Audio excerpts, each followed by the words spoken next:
అందరికీ నమస్కారం. నేను Sirisha. Welcome back to Sirivennela home world. ఈరోజు శనివారం. నేను 5వ శనివారం గోవిందనామాలు పూజ చేసుకున్నాను. నాకు తెలిసి మొదటి వారం పెట్టినట్టున్నానేమో, లేకపోతే 2వ వారం కూడా పెట్టినట్టున్నాను. మధ్యలో చాలామంది అడిగారు, మీరు ఇవాళ శనివారం పూజ చేసుకోలేదా అని చెప్పని. అంటే ప్రతి శనివారం ఇంచుమించు అదే పూజ కదా అని చెప్పని నేను వీడియో పోస్ట్ చేయలేదు. మళ్ళీ ఈరోజు కొంచెం స్పెషల్గా పూజ చేసుకున్నాను. సో ఏంటి ఆ పూజా విధానం, ఎలా చేసుకున్నాను అంటే గోవిందనామాల పూజే ఇవాళ 5వ వారం చేసుకున్నాను. 4 వారాలు మంచిగా కంప్లీట్ అయింది. సో మిగతా వారాలు కూడా అంతే చక్కగా చేసుకోవాలి అని అనుకుంటున్నాను. అలాగే ఈరోజు కూడా పూజ చక్కగా జరిగింది. మీకు ఇంతకుముందు కూడా చూపించాను కదా, మా ఇంట్లో ఉన్న 6 అడుగుల తులసి మొక్కను మీకు చూపిస్తాను అని చెప్పని. సో అది అలాగే మా ఇంటి బ్రహ్మలు, అంటే మా అబ్బాయి మా వారు ఇవాళ నాతో పూజలో పాల్గొన్నారు. సో అది కూడా ఇవాళ వీడియోలో మీ అందరితో షేర్ చేద్దాం అనుకుంటున్నాను. ఫస్ట్ టైం మన ఛానల్ ఎవరైనా చూస్తుంటే కనుక ఛానల్ సబ్స్క్రైబ్ చేసుకోండి. పక్కనే ఉన్న బెల్ ఐకాన్ క్లిక్ చేసి ఆల్ క్లిక్ చేస్తే నేను కొత్త వీడియోస్ పెట్టగానే మీకు నోటిఫికేషన్స్ వస్తాయి. ఒకవేళ నా ప్రీవియస్ వీడియోస్ మీకు నచ్చితే కనుక లైక్ చేయండి, షేర్ చేయండి. మరి ఈ వారం గోవిందనామాల పూజ ఎలా చేసుకున్నాను, మా ఇంట్లో తులసి మొక్క ఎలా ఉంది, నేను తులసిలాలు దాన్ని ఎలా పెంచాను మొక్కని, అలాగే ముగ్గు పాట అన్నీ యాజ్ యూజువల్గా మీకు తెలిసిందే కదా, అంతా ఈ బ్లాగ్లో షేర్ చేస్తాను. సో మరి లేట్ చేయకుండా ఇవాళ పూజ ఎలా జరిగింది అన్నది వీడియోలోకి చూసేద్దాం.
నిన్న ఈవినింగ్ పెద్ద గాలివాన వచ్చింది మాకు. సో దానివల్ల క్రీపర్ కింద పడిపోయింది. దాని పైకి కట్టించాలి. అలాగే నేను చెప్పాను కదా ఇంతకుముందు మా తులసి మొక్క పెద్దని, కోటలోది కాదు, ఇది విడిగా పెరిగింది. సో నేను పూజకి ఇదే వాడతాను ఎప్పుడును.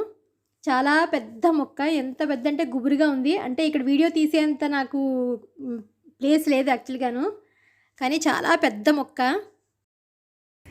చూసారు కదా, ఇదే మా తులసి మొక్క. 6 అడుగులు అని చెప్పాను కదా నేను, ఇంత పెద్ద మొక్క ఎదిగింది. సో ఇదే నా శనివారాల పూజకి కానీ ఎప్పుడైనా పూజకి నేను ఈ తులసి దళాలతోనే చేసుకుంటాను. మీకు ఇంతకుముందు వీడియోలో కూడా చూపించాను కదా, మా తులసి మొక్కను చూపిస్తాను మీకు. 6 అడుగులు ఎత్తుంది, ఎంత పెద్దదో అని చెప్పని. ఏదో చూసారు కదా, దళాలు కోస్తూ ఉన్న కల్లా కొత్త కొత్త దళాలు వస్తూ ఉంటాయి. ఏం లేదు తులసి మొక్కను పెంచడం. మనకి ఈ డ్రై అయిపోయిన కంకులు ఉంటాయి కదా, ఇవి ఎప్పటికప్పుడు తీసేస్తూ ఉండడమే. ఇలా అయిపోయినవన్నీ తీసేయాలంతే.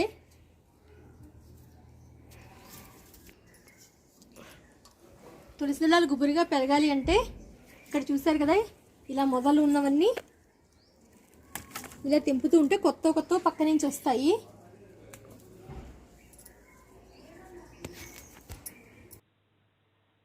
ఎప్పుడో చాలా చిన్న మొక్క తీసుకొచ్చి వేశాను నేను.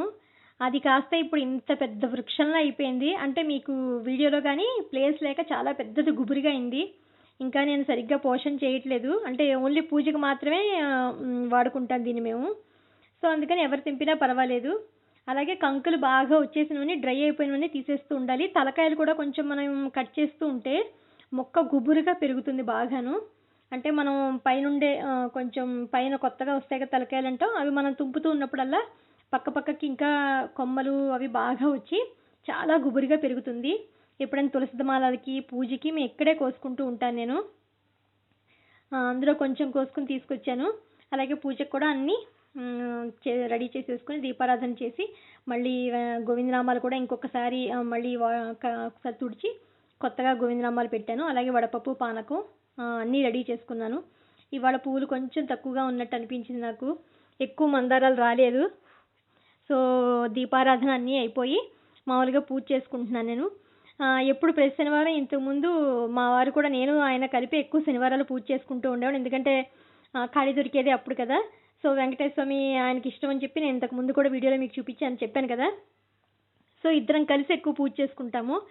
ఈరోజు నేను నీకు అన్నీ చదువుతానులే, నువ్వు చేసుకుందువు కానీ పూజ, ఎందుకంటే కొంచెం పని ఎక్కువగా ఉండి ఒకళ్ళు నేను చదువుతూ ఉంటాను అష్టోత్తరం కానీ ఏవైనా సరే, నువ్వు పూజ చేసుకుంటూ ఉండు అని అన్నారు. సరే అని చెప్పంటే ఓ మా ఇంటి బ్రహ్మే నా చేత పూజ చేయిస్తున్నారు అనుకుని హ్యాపీ అయ్యాను నేను. అన్నీ ఆయన చక్కగా చదివారు. అలాగే మా అబ్బాయి కూడా వచ్చి నేను కూడా చదువుతానమ్మా అన్నాడు. సరే చక్కగా అందరూ పూజలో కూర్చుంటే పిల్లలకు కూడా మనం నేర్పినట్టు అవుతుంది, మంచిగా వాళ్ళకు కూడా కొన్ని తెలుసుకోవడం వస్తాయి కదా, అన్నీ తెలుసుకుంటారు అని చెప్పి అనుకున్నాను. సో మామూలుగా పూజ అంతా నేను చేసుకున్నాను. అష్టోత్తరం దగ్గరికి వచ్చేసరికి వాళ్ళు చదువుతానన్నారు. సో మామూలుగా ఏదైతే వెంకటేశ్వర స్వామికి నేను గోవిందనామాలు పూజ అన్నాను కదా, ఏదైతే ఉంటుందో మనకి ప్రాసెస్ అంతా దాని ప్రకారం అంతా పూజ అంతా చేసుకున్నాను. అలాగే వెంకటేశ్వర స్వామి గోవిందనామాల పూజ అప్పుడు వెంకటేశ్వర అష్టోత్తరం, అలాగే అమ్మవారిది కూడా అష్టోత్తరం చదువుకోవాలి. అలాగే గోవిందనామాలు కూడా చదువుకోవాలి. దానికే తులసి దళాలు కానీ, అక్షింతలు కానీ, పువ్వులు కానీ మనం పూజ చేసుకోవాలి. నేను ఈ 5వ వారం కూడా చక్కగా పూజ చేసుకున్నాను. 4 వారాలు అయ్యాయి, మధ్యలో ఒక వారం నాకు అవ్వలేదు. సో ఇది 5వ వారం. ఈ 5వ వారం కూడా పూజ చక్కగా జరిగింది. నాతో పాటు మా వారు, మా అబ్బాయి కూర్చోవడం కూడా జరిగింది. చక్కగా అందరం ఫ్యామిలీ అంతా చేసుకున్నట్టు అయింది. మా అమ్మాయి కూడా మధ్య మధ్యలో కెమెరా తీస్తూ అదైతే వెనకాలే ఉంది.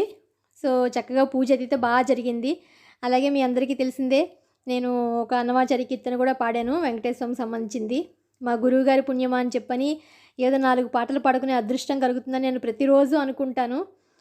మీరందరూ ఇంత బాగా మెచ్చుకుంటున్నందుకు కారణం అయితే మా గురువు గారే నాకైతేను. జగద్వందాయ నమః, ఓం శ్రీ గోవిందాయ నమః, ఓం శ్రీ సాధుదాయ నమః, ఓం శ్రీ ప్రభవే నమః, ఓం శ్రీ శేషాద్రియాయ నమః, ఓం శ్రీ దేవాయ నమః, ఓం శ్రీ కేశవాయ నమః, ఓం శ్రీ మధుసూదనాయ నమః, ఓం శ్రీ అమృతాయ నమః, ఓం శ్రీ మాధవాయ నమః, ఓం శ్రీ కృష్ణాయ నమః, ఓం శ్రీ హరియే నమః, ఓం శ్రీ జ్ఞానపంజరాయ నమః, ఓం శ్రీ వత్సవక్షసే నమః, ఓం శ్రీ సర్వేశాయ నమః, ఓం శ్రీ గోపాలాయ నమః, ఓం శ్రీ పురుషోత్తమాయ నమః, ఓం శ్రీ గోపేశ్వరాయ నమః, ఓం శ్రీ పరంజ్యోతిషే నమః, ఓం శ్రీ వైకుంఠ శ్రీత జన పాలక గోవింద, దరిద్ర జన పోషక గోవింద, ధర్మ సంస్థాపక గోవింద, గోవింద హరి గోవింద, గోకుల నందన గోవింద, అనాథ రక్షక గోవింద.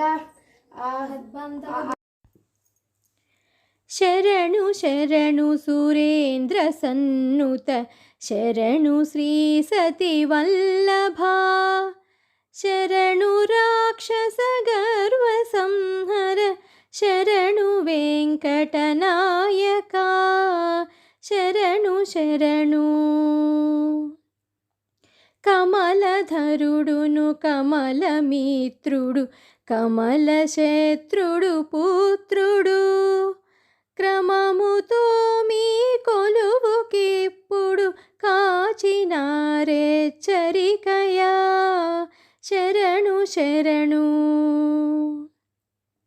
అనిమిషేంద్రులు మునులు దిక్పతుల మరకిన్నెర సిద్ధులు, ఘనతతో రంభాది కాంతలు కాచినారెచ్చరికయా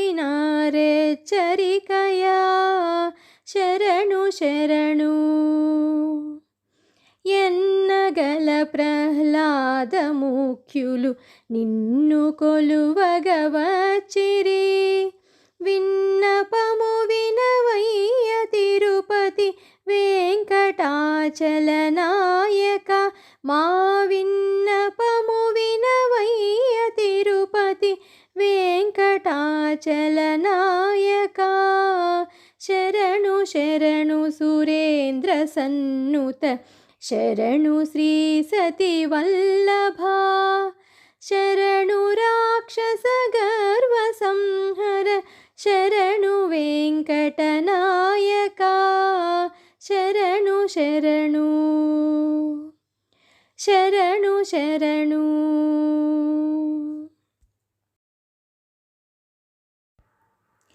ఇది ఇవాళ జరిగిన గోవిందనామాల పూజ 5వ వారం కూడా మంచిగా జరిగింది. ఇలాగే ఇంకొక 2 వారాలు కూడా చక్కగా చేసుకోవాలి అని చెప్పి అనుకుంటున్నాను. నేను చెప్పాను కదా పూజలో ఎటువంటి డౌట్స్ వచ్చినా అని చెప్పని, ఖచ్చితంగా ఒకరోజు చేసి వీడియో చేసి మీ అందరితోటి షేర్ చేస్తాను. వాయిస్ రావట్లేదని చెప్పని నేను మళ్ళీ మళ్ళీ నేను వాయిస్ ఇచ్చినప్పుడు పాట పాడాను అదే పాట. ఎందుకంటే చాలా దూరంగా ఉండడం వల్ల పాడింది గంట శబ్దంలో మీ అందరికీ వినిపించట్లేదని చెప్పారని చెప్పని నేను మళ్ళీ వాయిస్ ఇచ్చినప్పుడు అదే పాట పాడాను. వెంకటేశ్వర స్వామి మీద చాలా పాటలు ఉన్నాయి నా దగ్గర నేర్చుకున్నవి. మ్యాక్సిమం కుదిరితే ఫోటో పెట్టడానికి ట్రై చేస్తాను మీ అందరికీ లాస్ట్లోను. సో ఎవరైనా కావాలనుకున్న వాళ్ళు మీకు లిరిక్స్ ఒకసారి చూసుకోండి. ఇది ఇవాల్టి నా శనివారం వెంకటేశ్వర స్వామి పూజా విధానం వ్లాగ్. మీ అందరికీ నచ్చిందని అనుకుంటున్నాను. అలాగే మీ అందరూ కూడా మంచిగా స్వామివారి అనుగ్రహం కలగాలి, మీ అందరికీ కూడా అందరూ ఆరోగ్యంగా సంతోషంగా ఉండాలని కోరుకుంటున్నాను. ఇది ఇవాల్టి వీడియో. మళ్ళీ ఒక ఇంట్రెస్టింగ్ వీడియోతో మిమ్మల్ని అందరినీ కలుస్తాను. అంతవరకు బాయ్.